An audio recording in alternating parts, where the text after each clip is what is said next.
Muy buenos días, soy Marcela Vélez y desde Londres comento con ustedes las noticias que deben saber para comenzar el día. Bienvenidos a Primer Click de Diario Financiero.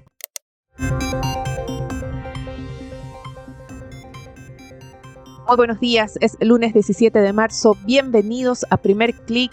La Casa Blanca no da marcha atrás y abre un nuevo capítulo de incertidumbre.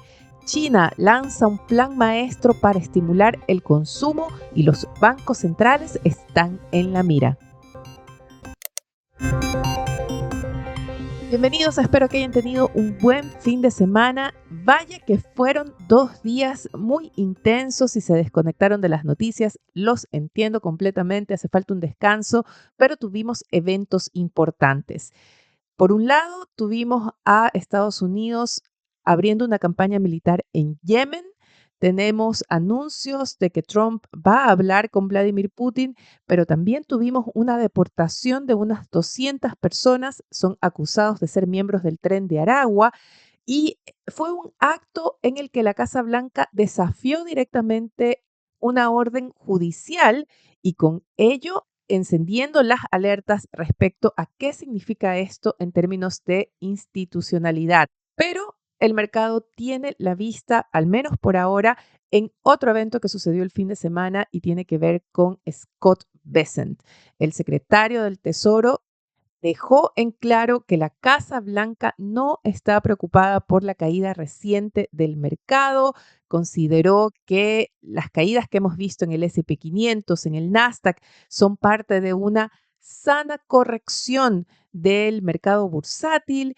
Y no solo eso, sino que además Donald Trump insistió en que el 2 de abril se van a aplicar las denominadas tarifas recíprocas, a lo que agregó que no habrá excepciones para la aplicación del arancel de 25% al acero y el aluminio.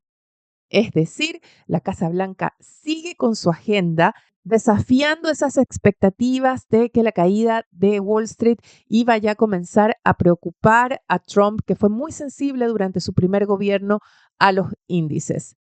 Vemos entonces que ese rally que tuvimos en el S&P 500 y el Nasdaq al cierre del viernes, ambos índices cerraron con alzas de más de 2%, el Dow Jones cerró con un avance de 1,6%.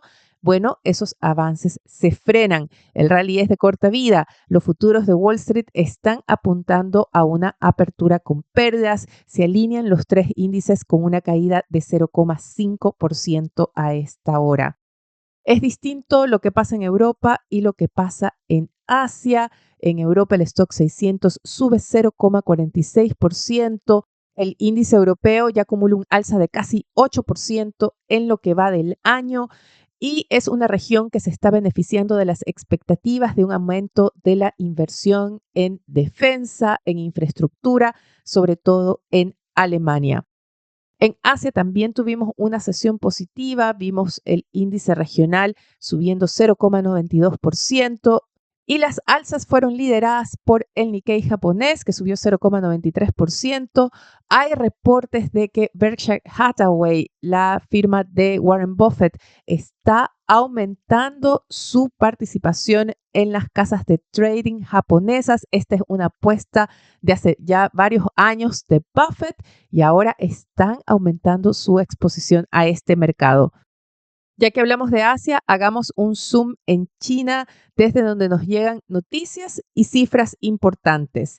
Ayer, la oficina del Comité Central, uno de los organismos máximos de vocería del régimen comunista, anunció un plan especial de estímulo al consumo. La verdad es que no hay un detalle específico de cuáles son las medidas que van a tomar, pero sí presentaron lineamientos que responden a varias de las demandas que han hecho desde el mercado, que han hecho los economistas, que han señalado cuáles han sido las debilidades de la economía china para estimular el consumo. Por ejemplo, en uno de los capítulos se hace específica referencia a medidas para aumentar el ingreso de los trabajadores, también en el sector rural. Hay referencias, por ejemplo, a aliviar las deudas morosas. Otro capítulo apunta específicamente al sector de seguridad social. Se mencionan programas para ampliar la cobertura en salud, para mejorar pensiones, la cobertura para servicios de las personas mayores, que son una importante parte de la población china. Y también uno de los capítulos apunta a impulsar la industria turística y al sector servicios en general. Así que los lineamientos responden a las directrices o a los puntos que han hecho referencia economistas, analistas sobre la economía china, pero faltan detalles. Eso quizás explica por qué hemos visto una reacción bastante moderada en el mercado al anuncio de este plan, aunque era uno de los anuncios más esperados. Vemos que el índice de Shanghái, dominado por acciones locales, sube apenas 0,19% en la sesión. El Hang Seng tiene otra sesión positiva, sube 0,77%, pero el alza tiene más que ver todavía con las acciones tecnológicas que con los anuncios que se hicieron desde Beijing. También tuvimos, eso sí, cifras importantes desde China. Por ejemplo, las ventas de retail subieron más de lo esperado en el periodo enero y febrero. Se esperaba un alza de 3,7%, similar a lo que se registró en diciembre, pero se registró un avance de 4%. Las cifras de producción industrial, inversión de capital fijo, también reportaron alzas mayores a las esperadas, mientras el índice de precios de la vivienda moderó su caída, dando ciertas señales de que quizás comienza una estabilización de la industria inmobiliaria. Pero la mirada del mercado no está en China, sigue concentrada en Estados Unidos, sobre todo después de esa declaración de Bessent que borra la expectativa de un cambio de estrategia, de tono de parte de la Casa Blanca. Continuamos todavía en este debate de si la economía estadounidense avanza o no hacia una recesión, si hay un peligro de ella. Más analistas están diciendo que estos miedos son exagerados. Otros advierten que la caída del mercado podría estar adelantando los problemas que se ven en el corto plazo para las empresas. Hay preocupación de repente por lo que van a decir en sus planes de resultados. Los invito, si no lo han hecho todavía, a que escuchen nuestro especial del viernes pasado. Conversamos con Mauricio Cañas de BTG Wealth Management y él nos hacía su análisis sobre la caída del mercado estadounidense. Se alinea un poco con esa mirada más optimista respecto a la economía de ese país, pero muy importante, también hace su análisis respecto al complicado momento, el complicado rol que tiene ahora la Reserva Federal. Y va a ser la Fed la gran protagonista de la semana. Es ahí donde tienen los inversionistas la mirada estos días. Tendremos el miércoles decisión de política monetaria, pero sobre todo tendremos primero discurso de Jerome Powell, pero también las nuevas proyecciones, el famoso dot plot. Ahí el mercado quiere ver cómo los banqueros de la Fed están viendo el peligro de una desaceleración económica, están viendo el camino de las tasas de interés, quieren percibir cómo los banqueros centrales están recibiendo el impacto de la guerra comercial lanzada por Donald Trump. Antes de la reunión de la Fed tendremos hoy cifras de ventas de retail. Este es el evento económico más importante de hoy. Puede mover el mercado si tenemos un avance mayor al previsto para el dato de febrero. Podría dar un impulso nuevamente a Wall Street. Se espera un alza en torno a 0,7%, que sea un repunte desde la caída que registraron las ventas en enero. Por el contrario, si el alza es menor a la esperada o si vemos incluso una nueva contracción, deberíamos esperar nuevas caídas de los índices porque se interpretaría como una confirmación de que esa caída en la confianza de los consumidores se está traduciendo a sus decisiones de consumo.